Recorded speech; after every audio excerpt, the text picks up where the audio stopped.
जय माता दी मित्रों। तंत्र नाम आज बदनाम हो गया है पंचमकार को लेकर। पंचमकार यानी मध्य, मांस, मत्स्य, मुद्रा और मैथुन। इन्हीं नाम को लेकर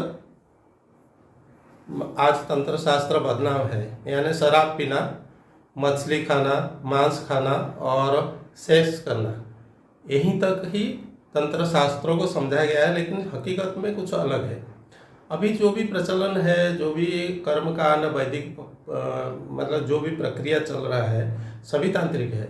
आप मंदिर प्रतिष्ठा भी करेंगे, प्राण प्रतिष्ठा जो मंदिर में भी किया जाता है, वो भी तांत्रिक प्रक्रिया है। आप दुर्गा सप्तशती ले लीजिए या कहीं पे भी कोई भी साधना अभी प्रचलन है, वो सभी तांत्रिक प्रक्रिया है। या सभी गलत है? सभी गलत नहीं है।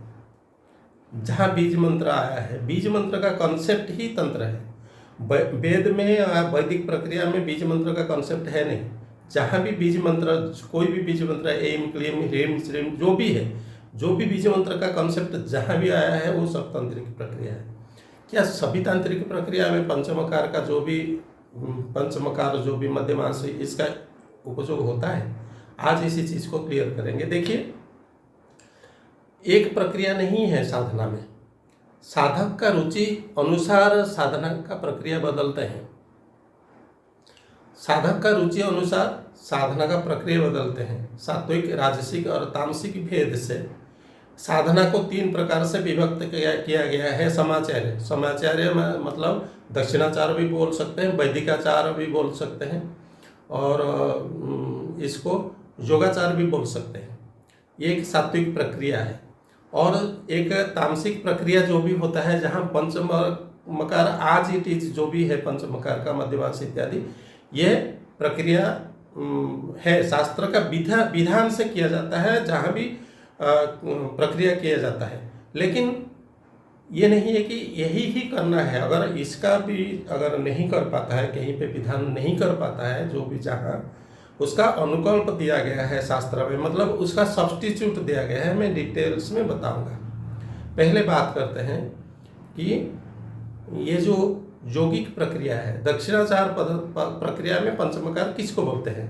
दक्षिणाचार प्रक्रिया में, यौगिक प्रक्रिया में पंचमकार इसी को बोलते हैं। ये जो उद्देश्य क्या है कि जो शिव शक्ति सामरस्यात्मक, माने शिव शक्ति का मैथुनीकृत करना है सहस्रार में। माने कुंडलिनी जो शक्ति है मूलाधार में बैठी हुई है, और मूलाधार से उसको कुंडलिनी को धीरे धीरे उठा के ग्रंथि भेदन करके 6 चक्र को, 7 चक्र को भेदन करके मूलाधार से स्वादिष्टान से मणिपुर, अनाहत और विशुद्ध आज्ञा चक्र में लेके सहस्रार तक उसको उठा के लेके वहाँ पहुँचाना है। शक्ति और शिव के साथ मिलन प्रक्रिया को मैथुन संज्ञा दिया गया है यौगिक प्रक्रिया में, जो कि कुलार्णव तंत्र में पूरा विस्तृत वर्णन दिया गया है। और ये प्रक्रिया अचीव करने के लिए, मैथुनीकृत जो सामरस्यात्मक स्थिति को प्राप्त करने के लिए जो प्रक्रिया किया जाता है, माने जो प्रक्रिया क्या है कि खेचरी मुद्रा लगा जाता है। खेचरी मुद्रा जो जीव को उल्टा करके एक प्रक्रिया में किया जाता है। जैसे जैसे आप साधना करते रहेंगे, वो सालिवा जो है सिक्रेशन होता जाएगा। जैसे जैसे साधना में आगे आगे जाएंगे, रोज का प्रक्रिया साधना बढ़ते जाएंगे, वो सिक्रेशन, सालिवा सिक्रेशन होता जाएगा। इसमें जैसे कंठ में आता है तो उसी को हम अंदर ले लेते हैं। अंदर जैसे हम लेते हैं, उसी को शराब का संज्ञा दिया गया है। जो अमृत सहस्रार से अमृत का धारा प्रवाह होता है, और धारा सिक्रेशन होता है, सालिवा सिक्रेशन होती है, कंठकूप में जाके अंदर जाता है, इसी को शराब कहते हैं। और मछली, मीन की संज्ञा किसी को दिया गया है? जो मन को दिया गया है, मीन का संज्ञा दिया है। मन का जो संबंध है हमारा प्राण का साथ है। जैसे जैसे प्राण संतुलित होगा, वो इसी प्रकार का मन संतुलित होगा। मन को प्राण का संज्ञा दिया गया है। और प्राण, और जो प्राण किसी को बोल रहे हैं कि जो हमारा ईड़ा और पिंगला में जो श्वास प्रश्वास प्रवाहित होती है, श्वास प्रश्वास ईड़ा पिंगला को जब हम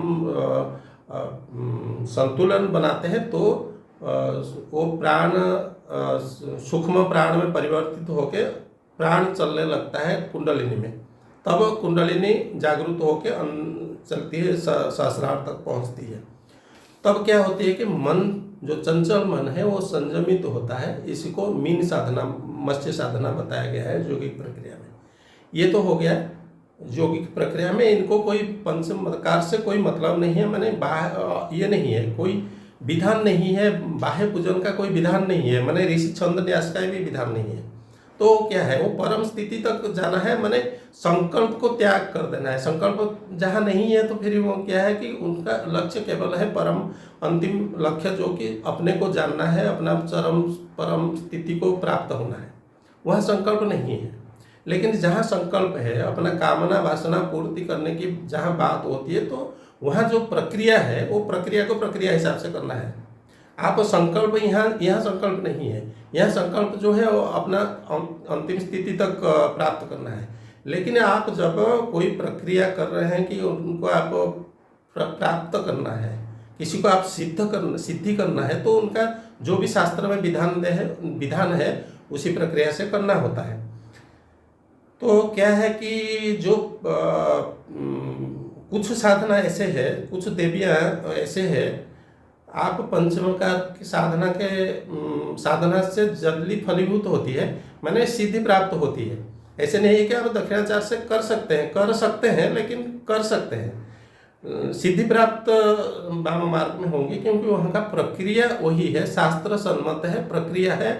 और देवी की उनके अपना उनका विधान है, वो निर्देश दिए हैं कि इसी प्रक्रिया से करने से मैं संतुष्ट होंगी। जैसे कामाख्या में आप देखेंगे शक्तिपीठ में, वहाँ पंचमकार से साधना होती है। मतलब क्या है कि शुद्ध रूप से मछली पशु बलि होती है, सब प्रक्रिया दिया जाता है, शराब जो भी है चढ़ा जाता है। ऐसे नहीं है कि जो भी चढ़ाया जाता है उनका स्पेसिफिक विधान है। जैसे बलि विधान है, बलि भी जो देते हैं वो भी दीक्षित होते हैं और उनका परंपरा है। ऐसे नहीं है कि कोई जाकर बलि दे देगा, ऐसे नहीं। उनको बलिकटा बोलते हैं कामाख्या में जो भी है।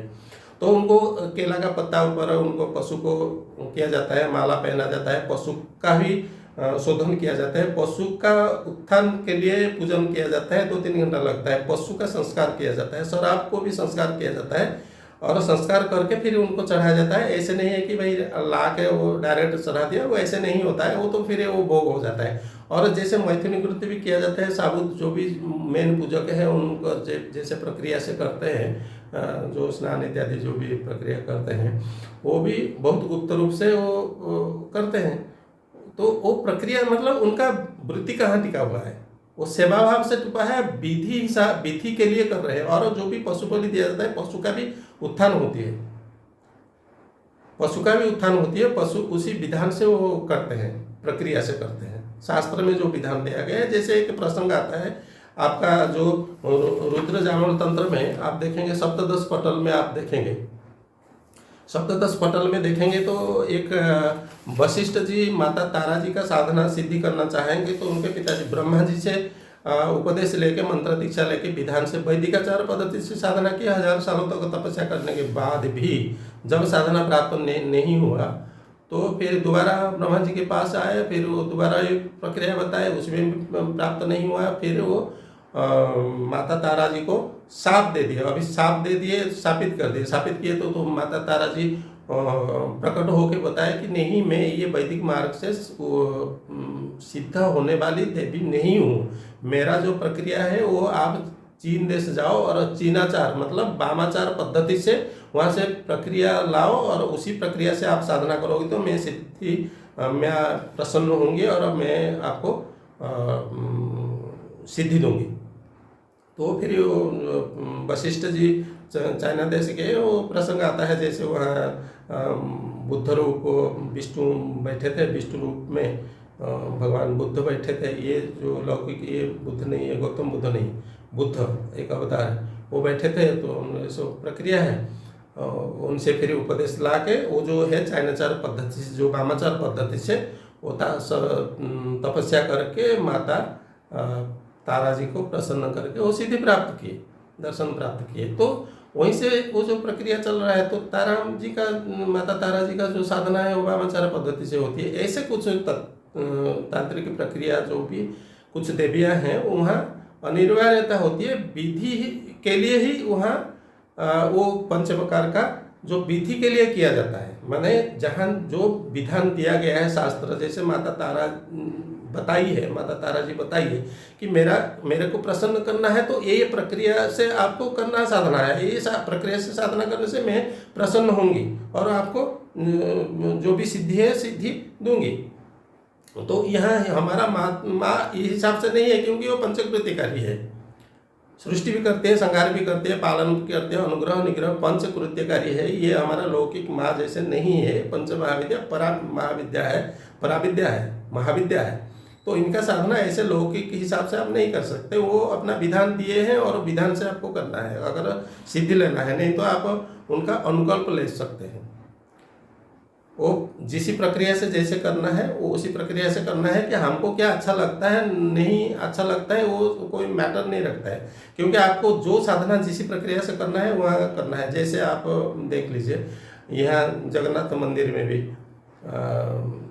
यहाँ तो रोज होती है पंचमकार से, अनुकल्प लिया जाता है पंचमकार से। जैसे नवरात्र समय में बलि होती है माता विमला माता जी के पास, वहाँ 3 दिन जो चलता है, सप्तमी अष्टमी नवमी को बलि होता है, बकरे का बलि होता है। और दूसरा द्वार है उसमें होती है, जो कोई भी शक्तिपीठ में आप देख लीजिए सभी जगह में बलि विधान है। आप कांगड़ा में देख लीजिए, हिमाचल में आप चिंतपूर्णी में देख लीजिए या ज्वालाजी में देख लीजिए, कहीं भी शक्तिपीठ में देख लीजिए वो बलि प्रदान है, लेकिन विशेष विशेष विधान से वो किया जाता है। माने विधित्व न किया जाता है, वो भोग के लिए नहीं किया जाता है, अपना भोग बालक के लिए नहीं किया जाता। विधि है इसको करना है तो विधित्व न किया जाता है, हिंसा नहीं है।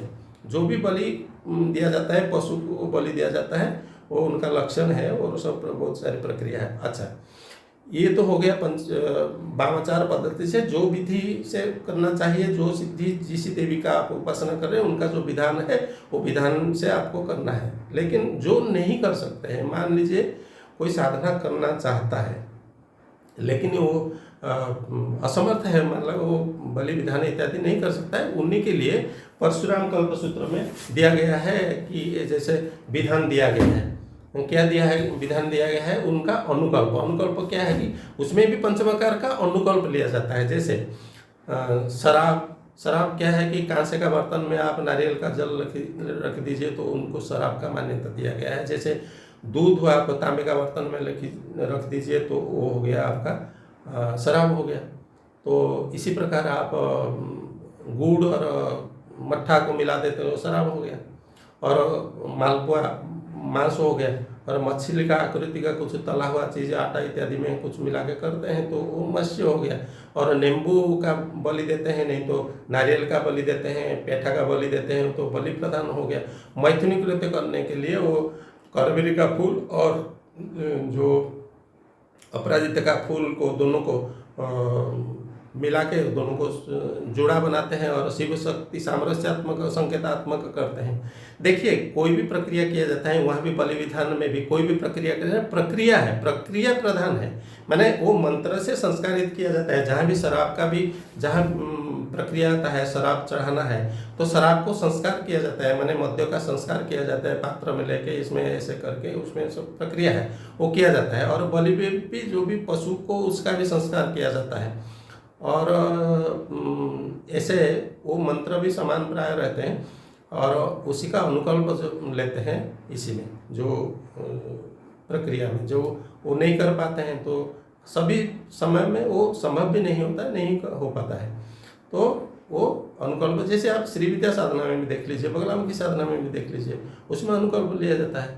जब हम श्री विद्या साधना नवावरण पूजन इत्यादि जो करते हैं, आवरण पूजन जो करते हैं जो चक्रों में, तो वहाँ शराब बनाया जाता है। जो विशेष अर्घ्य है क्या, वो अदरक और इसमें जो प्रक्रिया है बनाते हैं और अर्घ्य वगैरह जो चीज़ देते हैं, जैसे अर्घया में तर्पया में जो चीज़ करते हैं प्रक्रिया करते हैं, तो शराब का प्रक्रिया बनाया जाता है, विशेष अर्घ्य दिया जाता है, बनाया जाता है, तो प्रक्रिया है।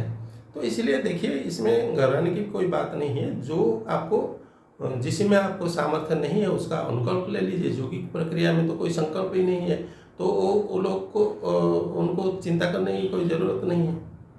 झगड़ा यहाँ नहीं है, झगड़ा ये है कि जो वैदिक प्रक्रिया में जो संस्कारित है, वैदिक प्रक्रिया वाले उनका अपने स्टैंड पॉइंट से देखते हैं कि भाई पंचमकार में ये दोष देखते हैं।